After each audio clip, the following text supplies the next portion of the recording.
Imagine surviving a devastating wildfire, your life in pieces, your home reduced to ashes, and your family left struggling to rebuild. You turn to GoFundMe for help, pouring your heart into a campaign.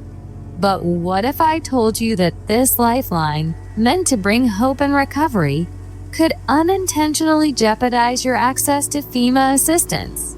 Yes, it's true. Missteps in how you use GoFundMe could cost you crucial federal aid and even lead to legal troubles. Stick with me as I uncover the critical warning you need to know about balancing GoFundMe and FEMA.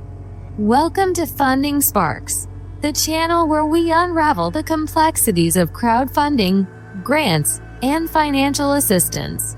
Today's video is an urgent one, a warning for anyone seeking relief from disasters like the California wildfires. With over $100 million raised on GoFundMe for wildfire victims. But did you know that how you word your GoFundMe campaign could impact your FEMA eligibility? Understanding this connection is not just important, it's essential to protecting your recovery journey. FEMA, the Federal Emergency Management Agency, is designed to provide financial assistance for uninsured or underinsured losses from disasters. They help with home repairs, vehicle replacements, or emergency needs. FEMA funds cannot duplicate benefits from other sources, including insurance or crowdfunding platforms like GoFundMe. Here's what that means for you.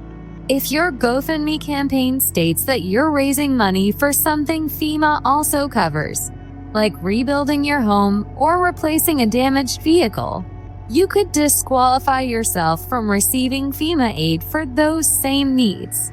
Attorney Mary David explains it clearly. When using GoFundMe alongside FEMA, the funds must serve different purposes. Avoid phrases like, "help us rebuild." Instead, focus on expenses FEMA won't cover, like temporary relocation costs or personal items not insured. Here's what attorney Mary David said on Fox 11 Los Angeles.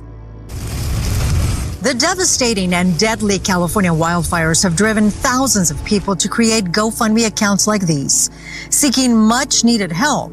But it's important to note, this could impact your request for FEMA assistance. If you are using GoFundMe and applying for FEMA, they have to be towards different things. So you need to specify in your GoFundMe what you are using that towards, and it can't be towards the same things that you are using your FEMA assistance for. If you are insured and you still apply for FEMA and receive funding, you could face serious legal consequences, including criminal charges. So they can actually come back to you on the back end and ask for that money back, and there can be criminal charges for defrauding the government if you do try to use both.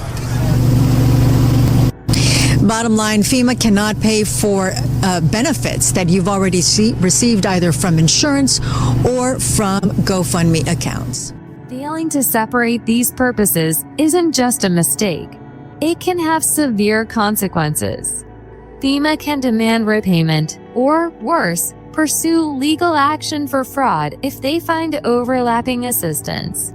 FEMA cannot duplicate benefits you receive from another source.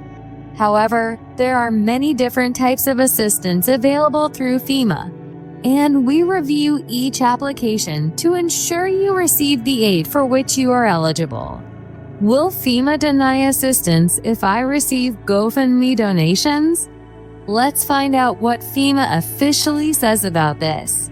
If you receive money from a GoFundMe page for a specific disaster-related expense, such as home repairs, funeral expenses, or other emergency needs, you may not be able to receive FEMA aid for the same expense.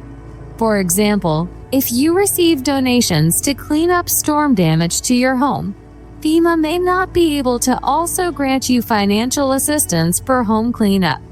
We encourage all survivors to apply for assistance regardless, so we can review your specific case.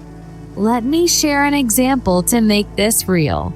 Suppose you set up a GoFundMe campaign stating you're raising funds to replace your car, which was destroyed in the wildfires. At the same time, you apply for FEMA to help replace that same vehicle. FEMA reviews your application and discovers the overlap. Not only will they deny your request, but they could also ask you to return any funds they previously granted. Now, imagine facing that scenario when you're already trying to recover from the emotional and financial toll of a disaster. It's a situation no one should have to endure, and it's preventable with the right knowledge. If you're seeking help from both GoFundMe and FEMA after a disaster, clearly outline on your GoFundMe page what the funds will be used for, and make sure it doesn't overlap with FEMA-covered expenses. Avoid vague or misleading language. Instead of saying, "Help us rebuild," specify non-FEMA-covered needs, like replacing personal belongings or temporary housing. Remember, FEMA assistance is strictly for uninsured or underinsured losses, and it cannot duplicate benefits from other sources. Recovery is hard enough without the added stress of navigating financial pitfalls. With careful planning, you can maximize your support from both GoFundMe and FEMA without compromising either. If you found this information valuable, don't keep it to yourself. Share this video with anyone who might need it, a friend, a family member, or someone impacted by the wildfires. Together, we can help more people recover smarter and avoid costly mistakes. And before you go, don't forget to hit the like button, subscribe to Funding Sparks, and turn on notifications for more tips on navigating crowdfunding and disaster recovery. Let's build a community that thrives on knowledge and support. This is Funding Sparks, empowering your recovery, one informed decision at a time.